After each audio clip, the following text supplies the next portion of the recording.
Hello, guys, and welcome back to Joe's Ventures. And today we're going to be doing part 175 of our Planet Zoo mod spotlights.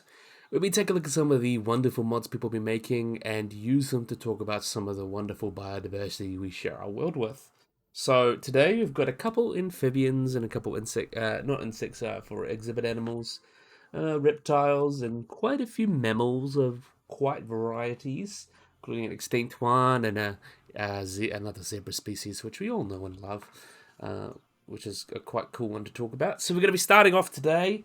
Tosco or Tuco DS has done the painted burrowing frog for us. Really nice exhibit animal. So look at this really cute little guy here, ain't he adorbs? So this is a painted burrowing frog. So the painted burrowing frog, or Neobractus pictus, these guys are a species of burrowing frog native to Western Victoria, Eastern South Australia, and Southern New South Wales, and one of the 6 species of frog that can be found on Kangaroo Island. So these guys are not a huge frog, they're moderately sized, they reach about 55 millimeters in length, and you can see they're kind of grey and yellow above to brown olive patches as well.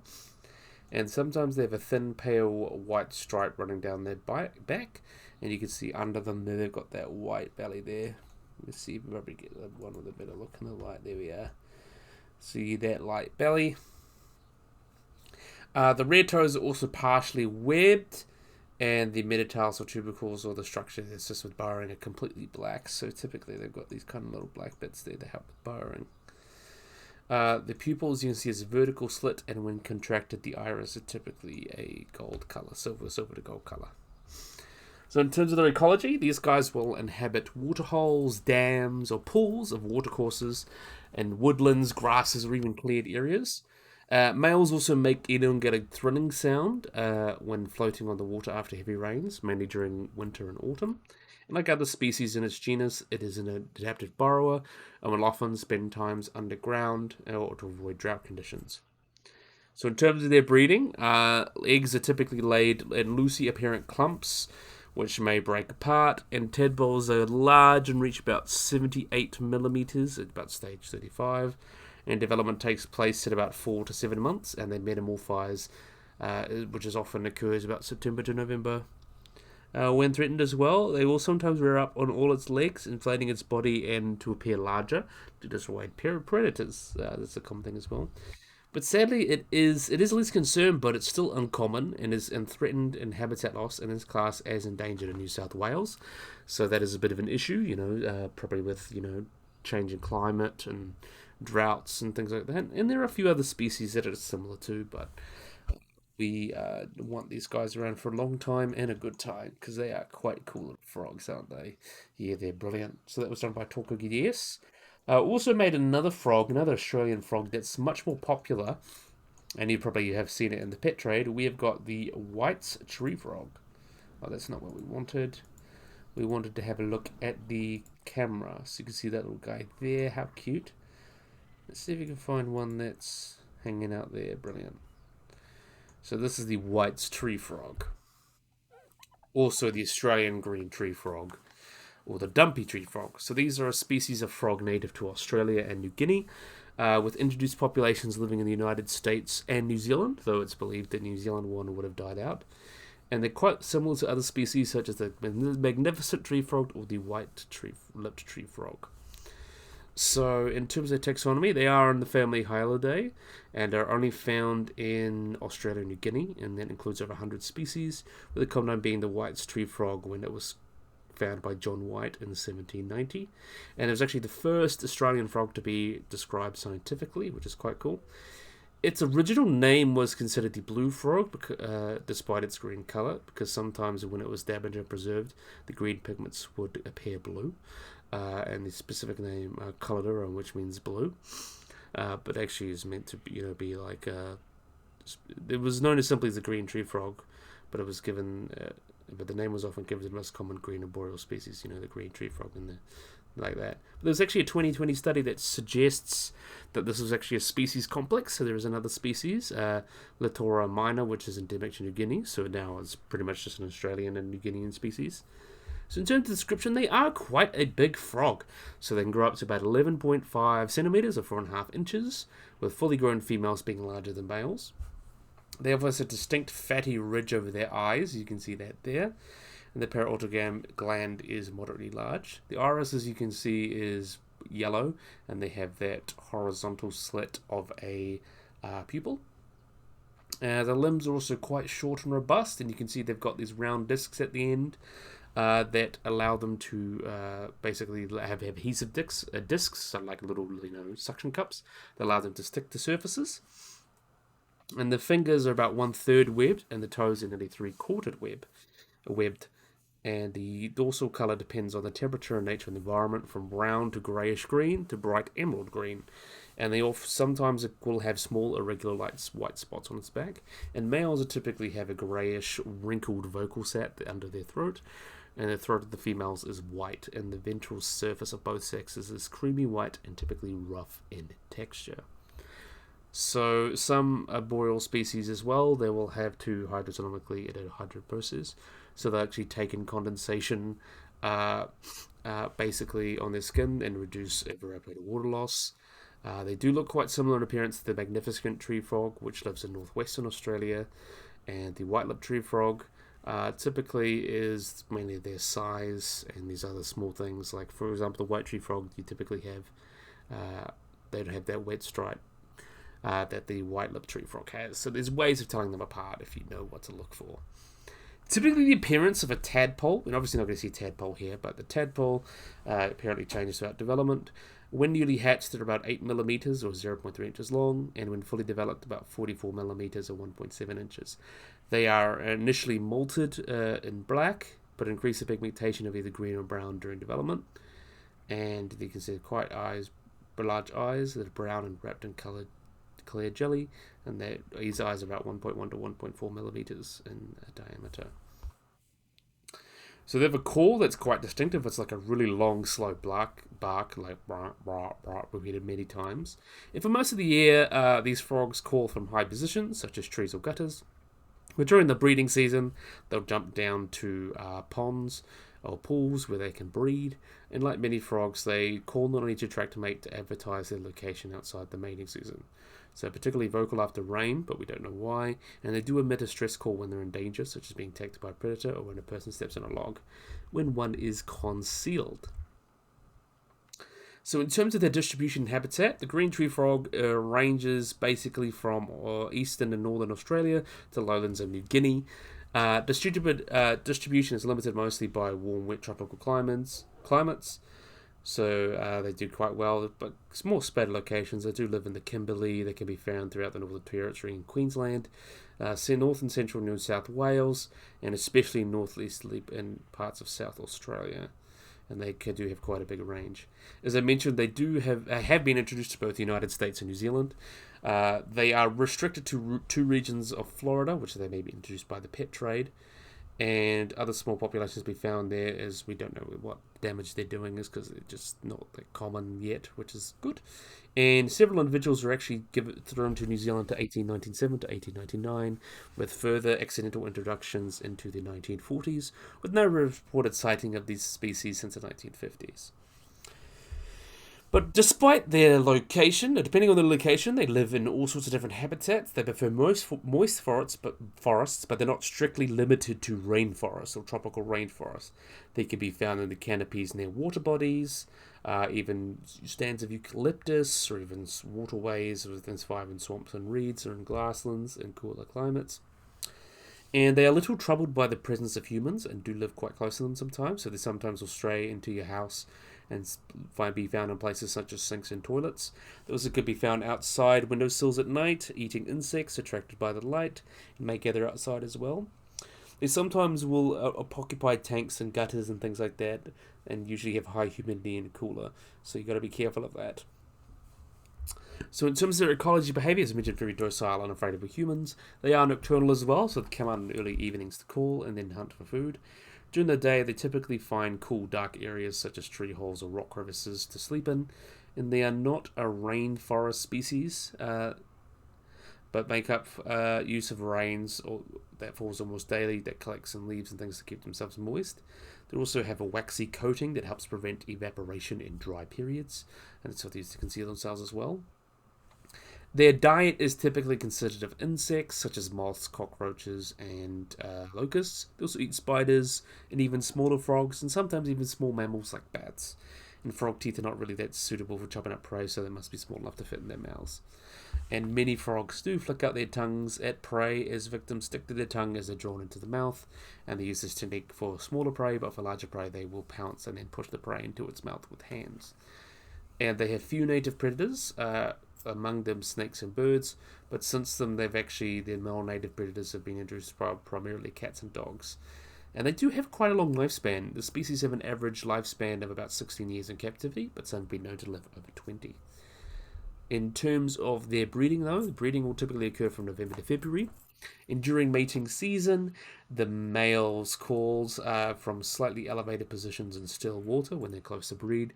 Clumps of about 200 to 2,000 eggs are laid, which initially float but will sink within 24 hours. And development of the tadpoles takes about 6 weeks, and after which, like other frogs, they undergo metamorphosis to become juvenile frogs. They're actually quite a common pet as well. They're one of the most popular species of pet frog. They're quite docile and live a long time, so that's quite attractive for an exotic pet owner. Quite easy to maintain, strong resistance to disease, though one problem is overfeeding, so people likely often overfeed them. However, in captivity, they're usually given live food in a confined space, so this lessens the activity needed for feeding, reducing weight gain. So they also sometimes can look, when they're fat, they've got like the fat on the head, that big brow kind of overgrows and makes them look like, a dumpy tree frog, which is quite interesting. In terms of conservation, they are a protected species, and they're considered less concerned because of their broad range and large habitat, and their population seems to be stable, but in suburban areas they seem to be threatened by domestic animals and pollution. And some frogs have been spotted with chytrid fungus, which is a big thing that's been killing frogs all around the world. But it's believed that as well the frog status is poorly studied. But 75,000 frogs were believed to be exported in 2002 for the pet trade, and that actually may impact the location. And luckily they live in a bunch of protected areas and have been bred in other zoos in Australia. And overall the main threat of the species is a potential epidemic of chytrid fungus. They've also been used a lot of research. So other frogs have lungs, these are opposite to their skin. So they've been looking a lot on how, frogs react to different secretions and things, so studying their secretions and hormones and things like that. Actually, some of the peptides in their skin actually have been seen to destroy HIV without harming healthy T cells. So that's something in research that could potentially be for curing HIV. Also in researching chytrid fungus and seeing how that protects that and could be used to help protect other species that are much more vulnerable, especially like a lot of dart frog species could be a lot more vulnerable to this fungus. And sometimes they're just used as model animals during research. But yeah, really, really cool animals. Another great Tosco mod. Definitely a really cool one there. So we're going to let you run off and do your thing. Next up, we've got the Black Tree Monitor. And this one is a remaster. This was done by Lorby. So this is good old Lorby. So the Black Tree Monitor, also known as the Bakari Monitor, these guys are a subspecies of, not a subspecies, a species of monitor within the family Virinidae, similar to like Komodo dragons, things like that. So in terms of taxonomy, they were first described as monitor by Dora in 1874, and then was considered a subspecies of the Emerald Tree Monitor, but in 1991 it was considered its own species based on different scales and colorations. And although arguably it should be maintained as a subspecies, as they do have very similar hepipenile structures, but genetic evidence supports their treatment of the two species. So the name generic means Varanus, which means monitor, and Beccari is named after the Italian explorer Orlando Beccari. So in terms of the description, we'll talk about the babies first, because you know how cute we love them. So where's the little baby? There we are, there's a little baby. So hatchling and juveniles of the species are dark grey in colour, with a regular row of bright yellow-green dots, which are particularly noticeable, but as they mature they become completely black, losing those dots. And fully grown specimens can reach about 90 to 120 centimetres, or about 35 to 47 inches long, and males are typically slightly larger than the females. Let's see, get another one there. Yeah, there we are. So the black tree monitor is generally well adapted for living in the trees, with a long tail that's sometimes 2/3 of their body length that can be used as a prehensile tail, so they're able to climb around and use it to climb around. And they actually do not actually use the typical tail slapping behavior of other monitors for defense, so they typically use the tail just to climb. Like other monitors, though, they sport some of the longest, most slender forelimbs of monitors, which have elongated digits, which allow them to grip on trees and to catch prey. They also have unusually long teeth for a monitor of its size, which may help catching prey in the canopy. As they are also in the wild, they seem to be nervous and quite high strung, and if they feel threatened or are handled carelessly, they will fight, scratch, and defecate on the offender. In terms of its habitat, it is native to the Aru Island in Indonesia, and is known as the Wabairo, I believe to say that, and it is mainly living in humid forests and mangrove forests, being very arboreal species. The black tree monitor is a primarily insectivore, so it eats mostly on little insects, but also eats small lizards, small mammals like shrews, scorpions, and eggs, and the nestlings of birds. And like other species, they will be occasionally seen eating plants in captivity. And in captivity, they typically will refuse food as when they're young or newly hatched, and although force feeding may be recommended until they begin eating by themselves. And like other monitors, they are highly intelligent, so they demonstrate lots of problem-solving skills, fine motor control, and skilled forelimb movement when hunting prey. And if they cannot reach their prey with the tight hole in the shores, they will actually reach in with a forelimb and actually grab them, which is quite interesting. That's a very interesting adaptation there.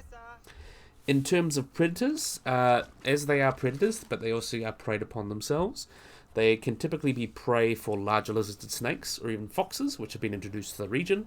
And it's also hunted by humans, but the main threat of humans has gone down, but humans are still a threat as they chop down trees and try to collect them for the pet trade and all that stuff. And in terms of reproduction, we don't know much about their breeding in the wild, but we think that they actually would lay their eggs in arboreal termite nests and need high humidity, but we do know breeding in captivity. So captive breeding in captivity has been kind of a mixed bag. Common problem is the death of embryos shortly after hatching. So possible causes may be humidity being too high in the last sort of incubation period and things like that. But it's kind of something that we really don't know, but there has been people like managed to try and breed them. Courtship typically will begin with the male aggressively chaining the female. Typically he's larger. And copulation may occur while suspended off the ground and can last for 2 hours. Eggs are then buried by the female in damp substrate, and after hatching, the neonate may actually refuse to eat for more than 2 weeks, although force feeding is recommended. And in one study, they actually incubated them in moistened vermiculite, with incubation humidity being 85%, while the relative humidity was 95%. Incubator was about 30.5 degrees, and the surface temperature was 30 degrees. And by 161 days, all 3 embryos have been fully developed, though only one survived. And only after it forcefully hatched when taken out of the egg, with the other, which was for the incubator with the yolk still intact.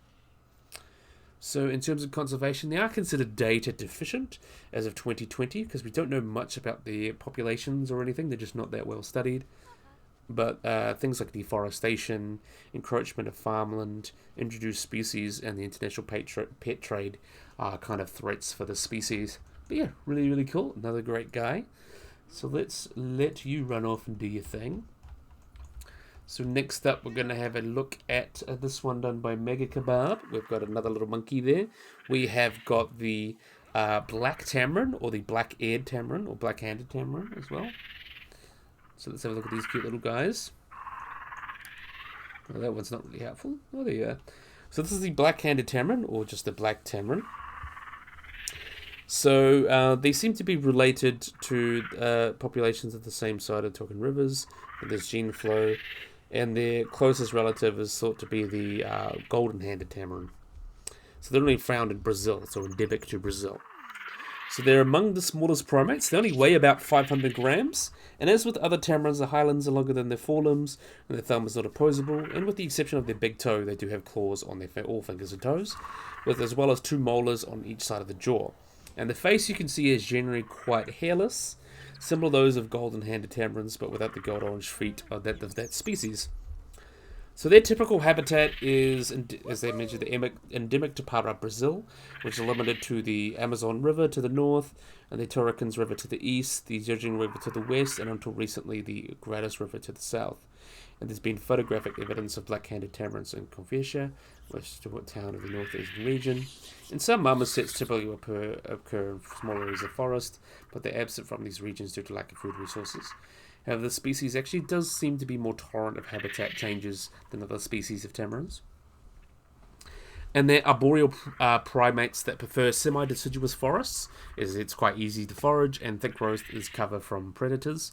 And due to deforestation in eastern Brazil, they typically now rely on fragmented or distributed or disturbed habitat.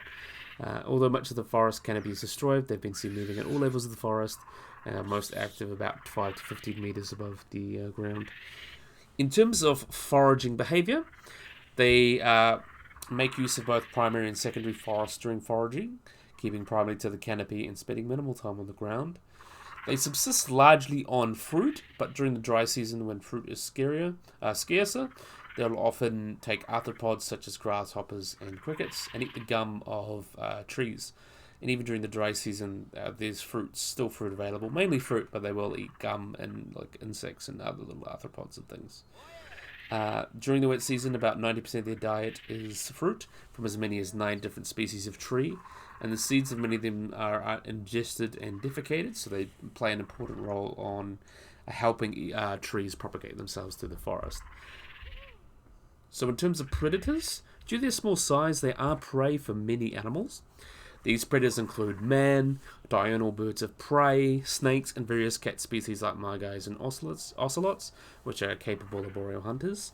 And because these guys are have both arboreal and terrestrial predators, they utilize any tree or thick foliage that they can climb into to try to stay away. And one way they defend themselves from all these predators is their social structure. And so while much of the day they spent foraging, each individual keeps a lookout for predators and uses a calls to alert the social unit. And although intimidating displays are made towards predators or a territorial defense, the black-handed tamarin's primary defense is just to run away. It's flight, so just running away. And this group aspect of their social structure is quite important for their survival. So one that was foraging and trying to watch out for predators wouldn't do as well. And wouldn't be as effective. So typical behavior is these guys will live in groups about 4 to 15 individuals, although groups that have been may have more than one female per group, only one typically breeds. Dominant females will suppress the reproductive activity of their daughters and other subordinate females in their group. Because daughters of dominant females and other females born remain in the group tend not to ovulate, when a female becomes sexually mature, there are 2 options. So either she finds another group or stays in her natal group.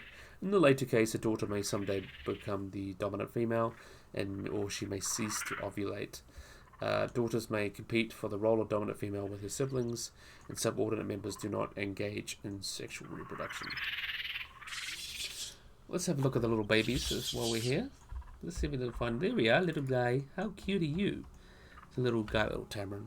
So all black-handed tamarins participate in raising and caring for the young, including non-reproductive members of the group, which may number 2 to 20. These group members coordinate and work together to find sufficient food items for the infants and juveniles. And like many other primates, they do provide juveniles with a small amount of food. And the species has a cooperative breeding system that they share a lot of food with the juveniles. And when the group is large, the breeding male actually spend less time attending his young because of universal group effort. And when there's sufficient food, the dominant female may actually choose to end the reproductive cycle. Multiple females may be allowed to reproduce in the group. So that's quite cool. In terms of the lifetime reproduction, though, so ovulation in female tamarins typically will occur between 12 to 17 months of age, though in male tamarins, sperm production begins at 13 to 18 months. So the birth of infants typically happens between early January to mid-July, and black-haired tamarins usually produce twins, but they sometimes can have litters up to 2 to 4, with triplets and quadruplets usually only occurring in captivity. The group of infants is the growth of these infants is very rapid, and they become independent from about 5 months of age. and females are typically able to conceive about 2 to 4 weeks after giving birth to their previous offspring. So they are quite fast breeders.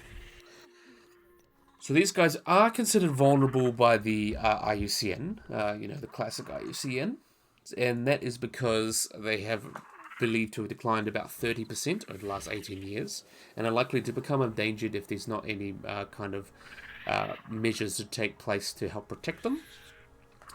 Because the major threat of the species seems to be the loss of suitable habitat conservation is thought to be key to their survival. So the range actually used to be within one of the most densely inhabited areas of Brazil, but when logging has of course removed a lot of that, which has caused a decrease in food availability and refuge from predators. However, they seem to be adaptable and can make use of both primary, secondary and logged forests, which increases their range of habitat. But populations are persistent in several reserves where their logging is prohibited.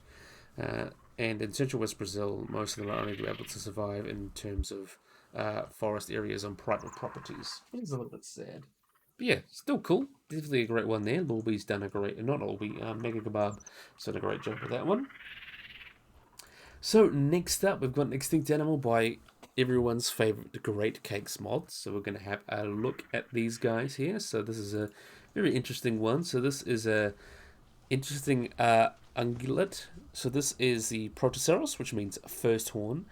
So they're extinct genus of Artiodactyl of the family Proceratidae, which was a group endemic or only found in North America, that lived from the Oligocene to the early Miocene, so between 33 to 16 million years ago, existing for approximately 17 million years. These guys are not a very big member of that group. They were about a meter tall, about 3 foot 3 inches, and they resembled a deer in terms of their body shape. And like other species, they had 3 pairs of these blunt horns, so see 1, 2, 3, on their skin, and they were covered in skin much like the ossicones of giraffes or okapi. They're also quite sexual dimorphic, so the females only have 1 pair of horns on the back of the skull, which was shorter than the same pair of males. So you can see this one is a male, and this is a female. No, that's another male. Let's have a look at the female. So you can see this is the female here. So you can see she's only got the 1 little horn on the back there, and the male's got 3. So that gives you a good comparison. So males probably use these horns for display, impressing females or intimidating rivals, very much like many other, oh, he's going to have a little play with us now. So this is probably how they use them. But of course, it would have been very much like many other species of ungulates and like deer and goats and things they would have probably used for display and to fight each other. And due to the orientation of the horns, the males actually probably displayed them sideways instead of frontally. And they were actually considered one of the most earliest and most primitive of the Proceratids, still possessing upper incisors and 4 functional toes, with later genera only having 2 hooved feet. So these guys still have, the 4 toes, while later genera would only had 2. And they lived in the deserts of the late Oligocene, along with a species of Oreodont Leptochenia. So we don't know exactly what the Proceratidae were related to. We really don't know. The classification is kind of all over the place. So they're kind of suggested to be maybe related to things like chevrotains or ruminants, but they just seem to be kind of their own thing, which is really interesting. But anyway, we'll keep going on. So that is by Great Cakes Mod. Always does a great job. And they've got these cute little babies. Look at how cute they are. How adorbs are these little mens. Bloody cute. So now we'll carry on. So next up we've got by Nuto. Everyone loves Nuto. We have got the bush pig. So another cool species that we haven't got to talk about yet. So a wonderful bush pig. So the bush pig, or Protoceros lavaticus, if you say that. These guys are a member of the pig family that live in forests, woodland, riverine vegetation, and cultivated areas of East and Southern Africa. And there's believed to be potentially introduced populations found in Madagascar. So in terms of the description, they get to about 66 to 100 centimeters tall at the shoulder, so about 26 to 39 meters, about a meter tall. And mature boars can reach a weight of about 150 kilograms, or about 330 pounds, though something like 60 to 80 kilograms, or 130, 180 pounds is much more common. Sows are typically 45 to 70 kilograms or 99 to 154 pounds, and they do resemble a domestic pig quite a bit, though their closest relative is the red river hog, and they can be identified by their pointy ears and their kind of large face masks. So bush pigs actually vary a lot on colour and skin colour and things across their range. So some populations, or quote-unquote subspecies, are dark reddish, some are black, but they all have that face mask with contrasting colours. You can see that down there, and may sometimes be kind of completely white or like a dark brown, things like that. And then like warthogs, they run with their tails long, with the long and thin tails down, so they don't stick them up like warthogs do. So as we mentioned, males are more larger than females, with old males developing 2 warts on their snout. As you can kind of see there, those are 2 warts. Piglets are born with a pale yellowish yellow longitudinal stripes and a dark black background, as they soon disappear as their coat becomes like a reddish brown, and with black and white dorsal chest in both sexes, and with a crest. And the males bristles when the animal is agitated, so they've got that large mane there. So they've got quite a wide distribution. So distributed over the wide range of Ethiopia to Somalia. They can be found in the Congo and right down to South Africa, even down to places like Johannesburg. So they're pretty much found mostly across sub-Saharan, much of Eastern Africa. And they have been introduced potentially to Madagascar and other islands in the Comoros archipelago. But it's not known whether they've done that potentially through, actually like swimming there, or they were domesticated and brought there by people.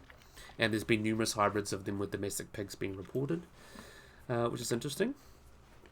And in terms of taxonomy, as we mentioned, there is, for the most of the 20th century, they're considered to be one species. But because of different subspecies and different colours, people have tried to interpret them as different species. The populations from Madagascar was also described as new species, but then it's been kind of put back again. The Protoceros, which is considered the Red River hog, they are kind of related there. They can interbreed, but there's disputes whether they are a kind of can interbreed. And there's some populations there. There's kind of some groups that could eventually become subspecies in the future, but there's now believed to be about 6 different subspecies known. I'm not sure which ones these guys have been exactly to be reconstructed as, but it doesn't really matter too much. So in terms of their kind of ecology, their main habitat is dense cover, so they do avoid open forests or savannas, and they can be found in forests with high trees, montane forests, forest fringes, gullies, flooded forests, and cultivated areas as habitat. And they occur up to 4,000 meters in altitude up on Mount Kilimanjaro. So bush pigs are also quite social animals, so they can be found in soldiers up to about 20 members, but usually they can be about 3 to 5. Oh, that was a cute little interaction there. A typical group will consist of a dominant male and female, with other females or juveniles accounting for the rest. Groups will also engage in ritualistic aggressive behavior when encountering each other, and often fight for large food sources. Assorters having home territories, but are not that territorial, and they will overlap. I will have a look at a female while we keep talking, because that's obviously male. Here's one of the girls. So you can see kind of the difference there. All intruders near the Saunder will be attacked, also non-bush pigs. Home ranges can be about 400 to 1,000 hectares, and the average about 720 hectares. Although almost half the population consists of solitary wandering individuals, with small bachelor groups of males potentially forming, and their range will overlap with those of a few. The young males also avoid the Saunders to escape confrontation. But typically in terms of little babies, well, look at a little baby here. So litters are typically between 1 to 9, with the young, but usually 3 young are born. From mating to the end of gestation, the period is about 8 to 10 months. And after 6 months of age, the alpha sow will aggressively chase off the young males. And she will do the same a few years to the 2-year-old beta sows. And young males will typically reach social maturity about 30 months of age, with males mating mostly occurring between late autumn to early winter. Farrowing may occur at any time of the year, but there's a pronounced peak in the warmest part of the summer, from October to February in South Africa. So the alpha sow will actually build a nest. It's about 3 meters wide and 1 meter high during the winter, with bedding consisting of stacked hay, twigs, or plant debris to keep her litter of piglets in there for approximately 4 months while they wean. The males are the main caregivers. The sows visit only to really nurse the piglets. And they snort is like this in ground when alarmed, grunt when alarmed. And these pigs are essentially nocturnal, so they hide in very dense thickets during the day. And they never hide in aardvark burrows, but they are the main prey for leopards, which combating leopards has actually increased the numbers of bush pigs. So they seem to like that. So in terms of their diet in relation to humans, they are quite powerful. And they are consort of game that can spend 3 days. Wounded ones are very dangerous, just like pigs. They will range up to 4 kilometers from their hide to feed. They're omnivorous, so they'll eat on all sorts of things, roots and tubers and crops. Insects, small reptiles, carrion, but tubers, bulbs and fruits seem to be the most important. Eggs and nestlings are also a favourite, and even sometimes small antelope are sometimes stalked and consumed. Actually, there was one that was, they seemed to be following a troop of monkeys or baboons to try to follow and take their kind of food there and things. They also are known for destructive grubbing, so they'll uproot shrubs and things like that to take them in. And favourite crops are things like bananas and maize, other things like beans, sweet potatoes, or kumara, watermelon, alfalfa, and things like that they kind of destroy as well. Also, chicken pens are often destroyed and raided as well. So they are quite a significant nuisance animal in a lot of agricultural regions, and they are hunted. And the populations of many farming areas have seemed to be stable or growing despite the hunting efforts, due to largely accessible terrain, abundance of food, lack of predators, high reproductive potential, and the ability to adapt to hunting methods. So they are considered a nuisance in some areas, but they are poached a lot as well, as for bushmeat. So eradicating and controlling the numbers is quite difficult. They tend to stay away from hunters, and they do. The best way to shoot one is kind of to hide on a game trail towards a food source. The trapping does not work easily, as they're quite wary of new subjects and things like that, but you can also lead them into a boma with dogs and things like that. But in terms of the ICN rating, they are considered lower risk and now considered least concern, so they're still quite common. As we mentioned, especially around farmland, they are quite common still, so they're doing okay. Some threats to them would obviously be overhunting and poaching, but because they do seem doing very well, they live in a lot of protected areas throughout their range. They seem to be doing okay, even with people hunting them a lot. They live in farmland and doing a lot of things like that, so they seem to be doing okay. And there's no really international trade for the species, save for a very small handful that live in zoos and they live in protected areas, so they seem to be doing pretty well. Especially though obviously the conflict with people is not good, because we don't want farmers losing out their livelihood just because of pigs, but they seem to be evading them right anyway. But yeah, really cool. Nice one by Nuto. We love seeing Nuto. They're coming back and making some great mods. So last but certainly not least, we've got a mod by Yellow Pangolin, who has done a really wonderful job. We have got the Grevy Zebra. So let's see if we can find our male. Yeah, there he is. So everyone loves to see zebras, but we've got here the Grevy Zebra. So the one in the game is a plain zebra. This is the Grevy Zebra. So they're also known as the Imperial Zebra. So these guys are the largest living wild equid and are most threatened of the 3 species of zebra that are alive today, with the other 2 being the plain zebra, which is in Planet Zoo, and the mountain zebra. So they're first described by French naturalist Emile Auchuris in 1882. It was named after Jules Grevy, who was the president of France at the time, who in the 1880s was given one by the government of Abyssinia. And traditionally they were considered a subgenus of Dolichohippus, with the plain mountain zebra and Hippotragus, but now they're all on Hippotragus in the subgenus. So fossils of the species, or something like these species, have been found in Pliocene and Pleistocene deposits, and it's believed the ancestor of these species was very similar, all the way ancestors from East Africa was thought to be quite similar, and it's thought that the modern Grevy zebra kind of appeared in the Middle Pleistocene and is monophyletic.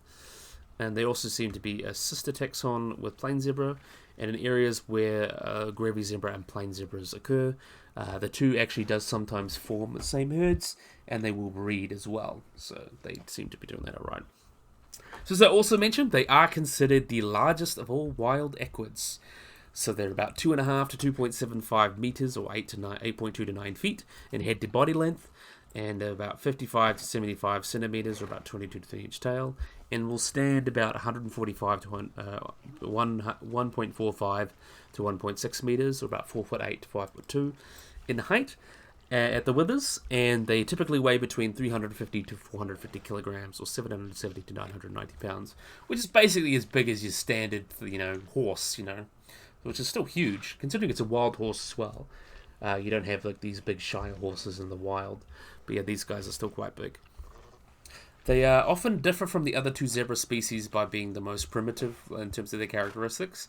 They are quite mule-like in appearance. They have a large, long and narrow head with elongated nostrils. They have very large rounded ears that are conical, and their necks are short and thick. Their muzzles are also an ashy grey to black in colour, and their lips do have whiskers. And you can see they've got this tall, erect mane, with juveniles having a mane that extends the length of their back, and that but it shortens as they reach adulthood. As in all species of zebra, they do have this black and white striping pattern, but with this species they tend to be more narrow and close set, and being broad at the neck, and then they also extend to the hooves. The belly areas and the base kind of like these stripes and are just white in colour, and that's actually quite unique to the Grevy zebra, so that's a way of telling them apart. And foals are born with brown and white striping, with the brown stripes kind of darkening as they grow older. So in terms of their range and ecology, these guys are typically found in northern Kenya, with some isolated populations in Ethiopia. They were extirpated from Somalia and Djibouti, and its status in South Sudan is kind of uncertain. Where they live in acacia, coprophoria bushlands, and barren plains. Ecologically, it is kind of intermediate between the arid-living African wild ass and the water-dependent plain zebra, so it's kind of in the middle there. Lactating mares and non-territorial stallions use areas of green short grass as kind of medium grass and dense bush more often than non-lactating mares and territorial stallions. So typically they rely on grasses, legumes, or browse for nutrition. They commonly browse when grass is not plentiful, and their hindgut fermented kind of digestive system allows them to eat a lot of low-quality food, but still survive. They can also survive a week without water, but will drink daily when it is plentiful. And they often migrate to better watered highlands during the dry season, and mares require significantly more water when lactating. During droughts, though, they will actually dig water holes and defend them. And their main predator is the lion, but it can also be hunted by spotted hyenas, African hunting dogs, cheetahs, and leopards, though they almost attacked adults. So, even though in different times, but sometimes prey on young animals. So most adults are pretty safe, except from lions. But the rest, a bit more desperate, especially the young. And they do sometimes prey on the young, although mares are very fiercely protective of the young, so don't mess with the mama Grevy's zebra. But they can be also susceptible to lots of species of gastrointestinal parasites as well. So in terms of their life ecology, they are a little bit different from plain zebra in a way, which is quite cool. So these guys will mostly live in territories during the wet season, but some will stay in them year-round if there's enough water. The stallions are actually unable to establish territories of free-ranging, and are known as bachelors. Mares, young and non-territorial, will kind of wander throughout the large home ranges.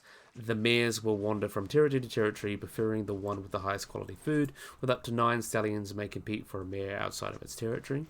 Territorial stallions will tolerate other stallions within their territory. However, an estrus mare is present, the territorial stallion will keep other stallions at bay. With non-territorial stallions might avoid territorial ones because harassment, but when mares are not around, they will kind of seek the company of other stallions. And the stallions will show his dominance with an arched neck and a high stepping gait. The least dominant stallion submits by extending their tail, lowering their head, and nuzzling their superior's chest or groin. What's really interesting as well is that zebras, these will produce a number of type of vocalizations, and when alarmed, they'll produce kind of like a deep, hoarse grunt, and the whistles or squeals they make when alarmed or scared or in pain, with the snorts being made when scared or as a warning. And the stallions will bray in defense of his territory when driving mares or keeping other stallions away, with barks being made during copulation or distressed foals will squeal. Their call of this particular species of Grevy zebra has been described as something like a hippo's grump combined with a donkey wheeze. And also to get rid of flies, they will also roll in the dirt or mud. In the case of flies, they twitch their skin. They'll also rub themselves against trees to get rid of irritations and things like that, and just give it a scratch. And although they do not perform mutual grooming, they will sometimes rub against each other to help, things like that. So let's have a look at these cute little babies while we get a chance. So in terms of reproduction, so Grevy zebra can mate and give birth year-round, but both mating will take place in the early raining season, and births mostly take place between August and September after the long rains. An estrus mare may visit as many as 4 territories a day, with the mate with the stallions in them, and although among territorial stallions the most dominant one will control territories near water sources, which will most likely attract mares with dependent foals, while more subordinate foals will control territories away from water with greater amounts of vegetation, which mostly attract mares without dependent foals. So the resident stallions of territories are likely to subdue the entering mares by using rituals. They also have large testicles and can ejaculate large amounts of semen to replace the sperm of other males, which is a useful adaptation for polyandrous species that mate with multiple partners. Bachelors and other territorial stallions will sometimes sneak copulation of mares in other stallions' territory. And while mare associations with individual stallions are brief and mating is kind of promiscuous, is probably the best way to put it. Mares who have just given birth will reside with one stallion for long periods and mate exclusively with that stallion. Lactating females are also harassed by stallions more often than non-lactating ones, and thus associating with one male in his territory provides an advantage. So basically, she gets like a free pass because she's hanging out with a male that already is, because she's lactating and she's a proven breeder, and the other stallion will just kind of protect them. I don't know, we're copying each other. We'll have a look at one of the girls. Why not? Gestation will kind of last about 390 days, and a single foal is born. A newborn zebra will follow anything that moves, so new mothers prevent other mares from approaching their foals while imprinting on their own striping pattern, scent, and vocalizations. And mares with young foals may gather in small groups, and mares may leave their foals in kindergartens while searching for water. And so they basically will just leave them together into play. Mares with young foals may gather in small groups and leave them. The foals will not hide, so they are vulnerable competitors. However, these kindergartens tend to be protected by an adult, usually a territorial stallion, and the mare with a foal stays with one dominant territorial stallion who has exclusive mating rights to her. And while the foal may not be his, the stallion will look after it to ensure that the mare stays in his territory. So, he's a good stepdad. To adapt to a semi-arid environment, Grevy zebra foals have actually evolved longer nursing intervals and wait until about 3 months old until they start drinking water. And although offspring become less dependent on their mothers about half a year, they have been associated with their parents for up to about 3 years. So they do have an interesting relationship with humans, and as I mentioned, they are the most threatened species of zebra, which is a little bit sad. Let's have a look at the male. Where is he? Because he's a nice looking stallion. So the Grevy zebra is known to Europeans through antiquity and have been used in circuses. They've also been forgotten for the Western world for like 1,000 years and then kind of found them again, which is quite interesting. And in century later, in 1882, the government of Obviously sent one to Jules Grevy, who kind of got the name from. And in terms of their status and conservation, they are considered endangered. So the population was estimated to be about 15,000 in the 1970s, and by the early 21st century, it was considered to be as low as 3,500, which was a 75% decrease. In 2008, there is estimated to be less than 2,500 Grevy still living in the wild, and it's followed further declining into 2,000 mature individuals in 2016. Nonetheless, they have believed to have stabled out at least, so they're not losing any more, but still only 2,000. That means they're still quite endangered. There's estimated to be about 600 living Grevy zebra in captivity, though captive herds have been known to thrive, like in the White Oak Conservation area in Yule, Florida, with more than 70 foals being born. And there's research underway in partnership with the Conservation Centers of Species Survival on semen collection and freezing, and on artificial insemination. So luckily they are legally protected in Ethiopia, though in Kenya they are protected by the hunting ban of 1977. In the past they were threatened mainly by hunting for their skins, which fetched a high price on the world market. However, hunting is declined, but their population hasn't really increased because of competition with livestock and habitat loss. So cattle will gather around waterholes, and Grevy's zebras are often fenced from those areas, so they can't get to water. And community-based conservation efforts have been shown to be the most effective at preserving Grevy's zebras in their habitat.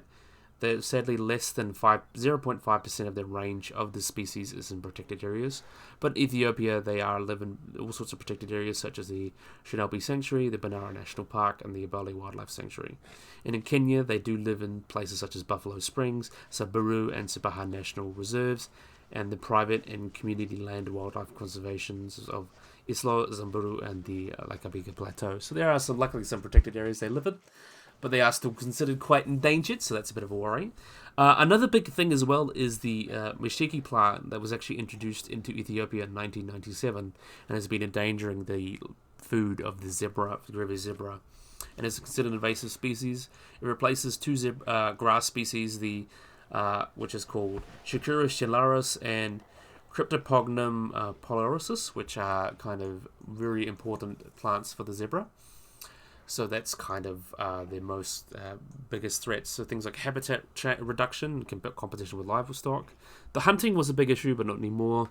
And then the introduction of this invasive species that takes over their food sources. But yeah, this is a really, really wonderful mod. Yellow Pangolin has really done a great job with this mod. Really, really has. Yellow Pangolin has kind of just arrived on the scene. It's given us some really awesome animals. Nice to see a Grevy zebra. We had one ages ago, but it's nice to see a nice updated one from a different modder. And it looks beautiful, based on the African wild ass, really, really beautiful. So yeah, definitely a big fan. So yeah, this is a great place to end the video, methinks. So thank you Tosco, thank you Lorby, thank you Mega Kebab, thank you Great Cakes, Nuto, and Yellow Pangolin. You've all done a wonderful job with these mods. And yeah, I really, really, really hope you guys have enjoyed this video. I hope you guys like and subscribe. Always remember to hit the little bell icon to get notified below anything. So yeah, if you guys enjoyed this video, hope you guys like and subscribe, and bye-bye.